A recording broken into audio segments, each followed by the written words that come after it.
তার সাথে সাথেই তাদের চুলে মাছ এসে আটকাতে থাকে। কিন্তু লালিমা পরীর চুলে একটি বড় সোনালী মাছ এসে আটকায়। আমার জাদুর চুল, দেখা তো তোর ম্যাজিক। নীলিমা পরী এই কথা বলতেই তার চুল লম্বা হয়ে নদীর জলে গিয়ে পড়ে। ঝড় বৃষ্টির রাত, ঝমঝম করে মুষলধারে বৃষ্টি, আর তার সাথে শোঁ শোঁ শব্দে ঝড় বইতেই থাকে। এমন সময় দেখা যায় আকাশে উড়তে উড়তে দুই পরী যাচ্ছে। নীলিমা পড়ে, আমি আর উড়তে পারছি না। ঝড় বৃষ্টি ক্রমশ বাড়ছে, ঘন ঘন বাজ পড়ছে। চলো না, আমরা কোথাও গিয়ে আশ্রয় নিই। হ্যাঁ, তুমি ঠিক বলেছ লালিমা। ওই দেখো, দূরে ওই নদীর পাশে একটি কুটির দেখা যাচ্ছে। চলো আমরা ওখানেই যাই। হ্যাঁ নীলিমা, তাই চলো। ঝড় বৃষ্টির মধ্যেই নীলিমা পরী ও লালিমা পরী জঙ্গলের মধ্যে নদীর পাশে ওই মাটির কুটিরের সামনে গিয়ে দাঁড়ায়। নীলিমা পড়ে, আমাদের পরীর রূপে থাকা উচিত হবে না। আমরা বরং মানুষের রূপ ধারণ করি। ঠিক বলেছ লালিমা। এরপর নীলিমা পরী ও লালিমা পরী মানুষের রূপ ধারণ করে। তারপর কুটিরের দরজায় ধাক্কা দেয়। ভিতরে কেউ আছেন? আমরা ঝড় বৃষ্টিতে পথে আটকা পড়েছি, তাই আপনার কুটিরে আশ্রয় নিতে এসেছি। শুনতে পাচ্ছেন? কুটিরের মধ্যে কেউ আছেন? দরজাটা খুলুন না। বৃষ্টির সাথে বরফের মতো শীতল ঝোড়ো হাওয়ায় দুই পরী থরথর করে কাঁপতে থাকে। নীলিমা, আমার খুব শীত করছে। উফ, আমারও খুব শীত করছে, যেন মনে হচ্ছে কেউ বরফ গলা জল আমাদের গায়ে ঢেলে দিচ্ছে। নীলিমা, তুমি আরো একবার ভালো করে দরজায় ধাক্কা দিয়ে ডেকে দেখো না। নীলিমা কুটিরের দরজায় আবার ধাক্কা দিয়ে ডাকতে শুরু করে। ঠিক তখনই পাশেই খুব জোরে একটা বাজ পড়ে।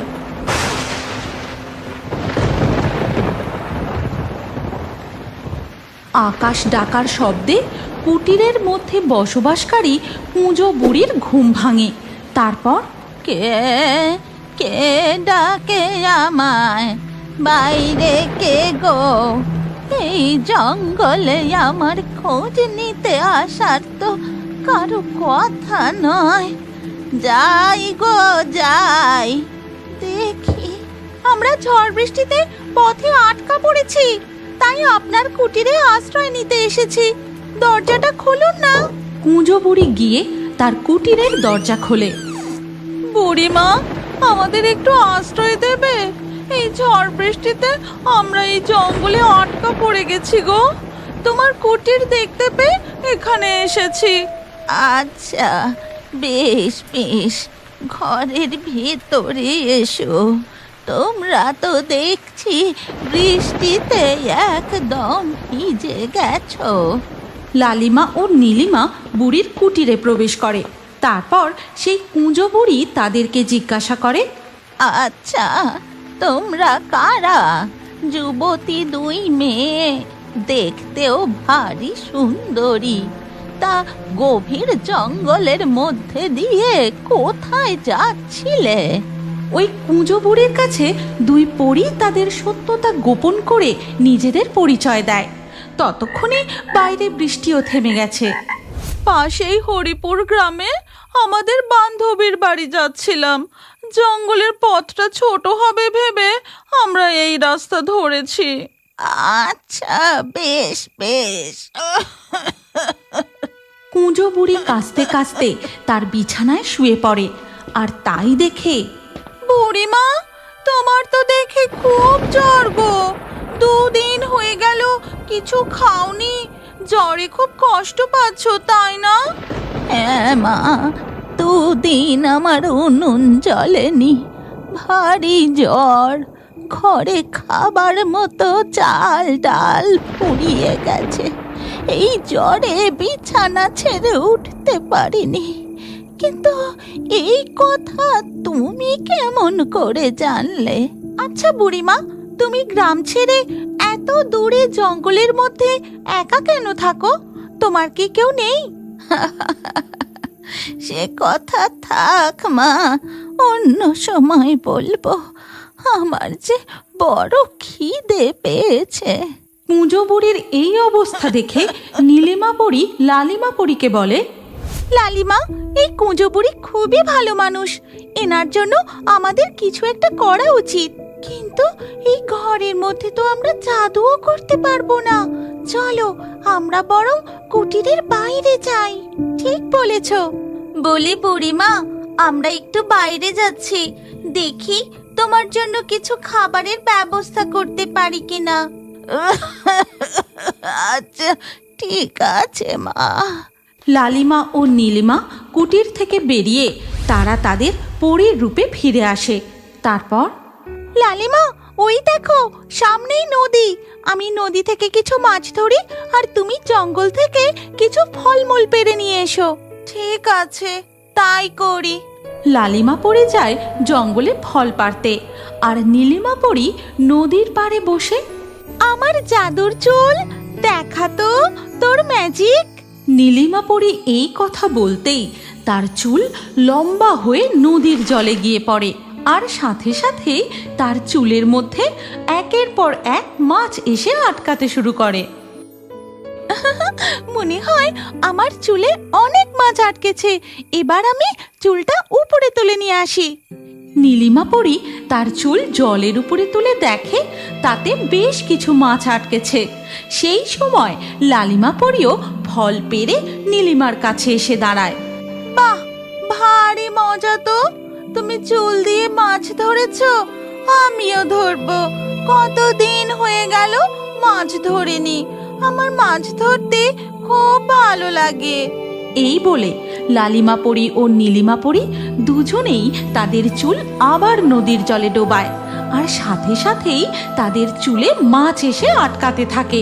কিন্তু লালিমা পরীর চুলে একটি বড় সোনালী মাছ এসে আটকায়। লালিমা, এবার নদীর জল থেকে তোমার চুলটা তোলো।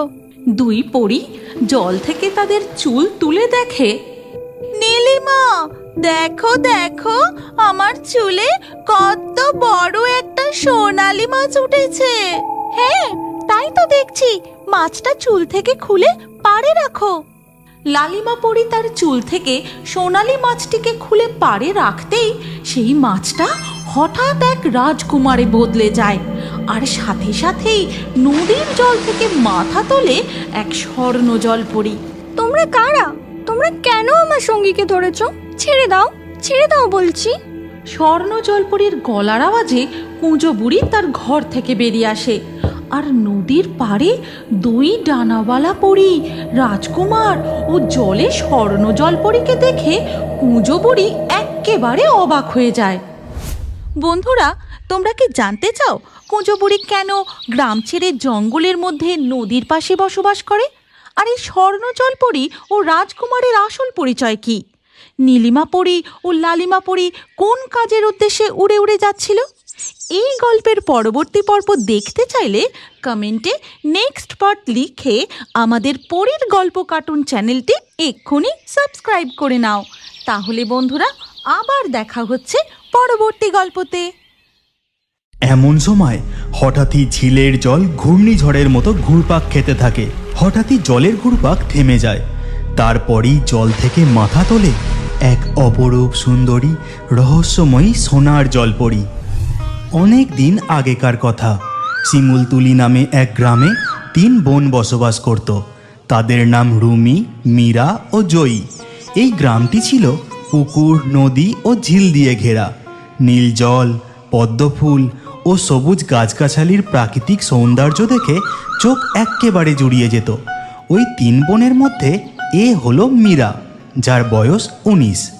রুমি দিদি, জয় দিদি, চলো না আজ আমরা ওই পদ্ম ঝিলে স্নান করতে যাই। আর বাড়ি ফেরার সময় ঝিল থেকে কিছু শালুক ফুলও তুলে নিয়ে আসবো। মাকে বলবো রান্না করে দিতে। এরা দুজন হলো রুমি ও জয়ী। রুমি হলো মেজ বোন, যার বয়স 20। হ্যাঁ হ্যাঁ, চল চল, আজ তো তাহলে দারুণ মজা হবে। আর এ হলো বড় বোন জয়ী, যার বয়স 21। না, তোরা দুজন ঝিলে স্নান করতে গেলে জল থেকে আর ওঠার নামই করিস না। ঘন্টার পর ঘন্টা শুধু জলে মজাই করিস। সর্দি কাশি হলে তখন কি হবে? কিচ্ছু হবে না, চলো না দিদি, আজ আমরা 3 বোনে একসাথে স্নান করব আর তাড়াতাড়ি বাড়িও ফিরে আসব। চলো না দিদি। ঠিক আছে, চল তবে, কিন্তু ঝিলে বেশিক্ষণ স্নান করা যাবে না, মনে থাকে যেন। মীরার কথায় বড় দিদি জয়ী আর না করতে পারে না। তারপর 3 বোন মিলে যায় গ্রামের সব থেকে বড় ঝিলে স্নান করতে। এই ঝিল পদ্মফুল আর শালুক ফুলে এক্কেবারে ভরে থাকে। মাঝে মধ্যে নাকি নীলপদ্মও ফোটে। স্নান করতে করতে রুমি বলে, এই মীরা, তুই আমার দিকে অত জল ছুটছিস কেন রে?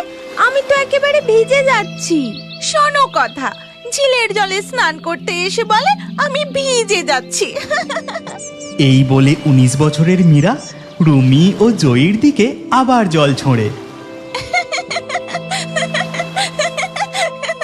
তবে রে, আমাদের ভেজানো হচ্ছে, দাঁড়া মজা দেখাচ্ছি। এই কথা বলে রুমিও মীরার দিকে জল ছুঁড়তে থাকে। ওরে বাবা রে, আমি হার মানছি, থামো থামো। মীরা ও রুমির এই কাণ্ডকলাপ দেখে দিদি জয়ী বলে, একদম বেশি মজা নয়, তোরা দুজন শান্তভাবে স্নান কর, ততক্ষণ আমি কিছু শালুক ফুল তুলে নিয়ে আসছি। ঠিক আছে দিদি, ঠিক আছে দিদি। এই কথা বলে জয়ী শালুক ফুল তোলার জন্য শালুক ফুলগুলোর দিকে এগিয়ে যায়। এই রুমি দিদি, এবার আমরা ডুব দিয়ে স্নান করি, দারুণ মজা হবে। হ্যাঁ, তুই একদম ঠিক কথা বলেছিস।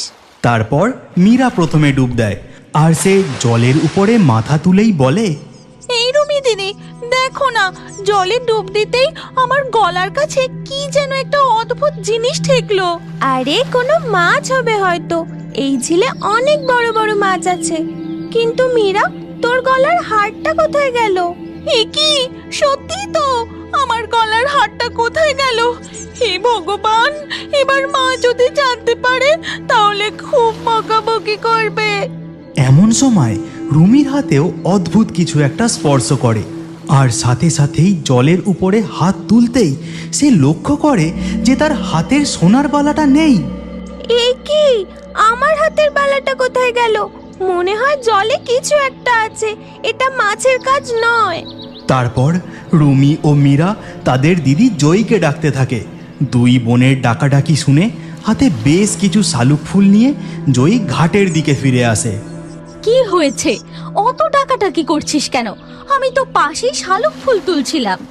জয়ী দিদি, জলের মধ্যে না কিছু একটা আছে, দেখো না, আমি ডুব দিয়ে স্নান করতেই আমার গলায় কি একটা অদ্ভুত জিনিস ঠেকলো, তারপরেই উঠে দেখি আমার গলার হাড়টা নেই। হ্যাঁ দিদি, মীরা একদম ঠিক কথা বলেছে, দেখো না, আমার হাতের বালাটাও খোয়া গেছে। একদম মিথ্যে কথা নয়। জলে কি তাহলে গয়না চোর লুকিয়ে আছে? তোদের দুজনকে বারবার বলেছিলাম স্নান করার সময় বেশি দুষ্টুমি করবি না। দুষ্টুমি করতে গিয়েই তোদের গয়না জলের মধ্যে হারিয়েছে। না জয়ী দিদি, আমি সত্যি বলছি, আমার গলার কাছে অদ্ভুত কিছু যেন একটা ঠেকেছিল। হ্যাঁ দিদি, মীরা সত্যি বলছে, আমার হাতেও কি যেন অদ্ভুত একটা বড় জিনিস ঠেকলো, তারপরেই তো আমার বালাটা আর খুঁজে পাচ্ছি না। এমন সময় জয়ীর পায়েও কি যেন একটা অদ্ভুত জিনিস ঠেকে। তখন জয়ী বলে, তাহলে কি ঠাকুমার মুখে ছোটবেলায় যার গল্প শুনেছিলাম সে কি সত্যিই আছে? কে সে? তুমি কার কথা বলছো? আমি বুঝতে পেরেছি, তুমি আর কেউ নয়, তুমি হলে এই পুকুরের জলকুমারী। আমার বোনেদের গয়না ফিরিয়ে দাও বলছি, সাহস থাকলে সামনে এসো। এমন সময় হঠাৎই ঝিলের জল ঘূর্ণিঝড়ের মতো ঘুরপাক খেতে থাকে আর এই দেখে দিদি, মনে হয় তুমি জলকুমারীকে এইরকম কথা বলে রাগিয়ে দিয়েছো। চলো আমরা তাড়াতাড়ি জল থেকে উঠে যাই। হঠাৎই জলের ঘুরপাক থেমে যায়। তারপরেই জল থেকে মাথা তোলে এক অপরূপ সুন্দরী রহস্যময়ী সোনার জলপরী। আমি হলাম এই ঝিলের স্বর্ণ জলপরী। আজ পর্যন্ত কোনো মানুষ আমার দেখা পায়নি, কিন্তু তোমাদের 3 বোনের মিল ও জলে আনন্দ করে স্নান করতে দেখে আমি আর থাকতে পারলাম না। ভাবলাম আমিও তোমাদের সাথে একটু ছলনা করি। মজা করি। ক্ষমা করবেন স্বর্ণ জলপরি, আপনাকে এইভাবে বলা আমার উচিত হয়নি। আপনি যদি আমার বোনেদের বালা ও হার ফিরিয়ে দেন তাহলে আমরা এবার বাড়ি ফিরে যাই, অনেক দেরি হয়ে গেছে। অবশ্যই ফিরিয়ে দেব, কেন দেব না? কিন্তু সেই হার ও বালা যে আর সাধারণ নেই, ওগুলো জাদুর হয়ে গেছে। আর তার সাথে আমিও তোমাকে একটি জাদুর হার উপহার দিতে চাই। এই বলে স্বর্ণজলপরি জাদু করে তার হাতে দুটি সোনার হার ও একটি বালা প্রকট করে। তারপর সেগুলি তিন বোনকে দিয়ে দেয়। তোমাদের এই তিন বোনের এই তিন গহনার মধ্যে রয়েছে তিন অলৌকিক জাদুর শক্তি। আমার হাড়ের মধ্যে কি শক্তি আছে বলুন স্বর্ণ জলপরি? আমার বালার মধ্যে কি জাদুর শক্তি আছে?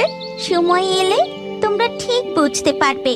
মনে রেখো, তোমরা তিন বোন এই তিন জাদুর শক্তি সৎ উদ্দেশ্যে ব্যবহার করবে, এর অসৎ ব্যবহার কখনো করো না।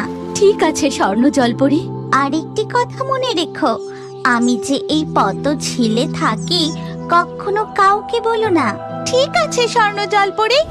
এরপর তিন বোন মীরা, রুমি ও জয়ী জল থেকে উঠে জঙ্গলের পথ ধরে তাদের বাড়ির দিকে যেতে থাকে।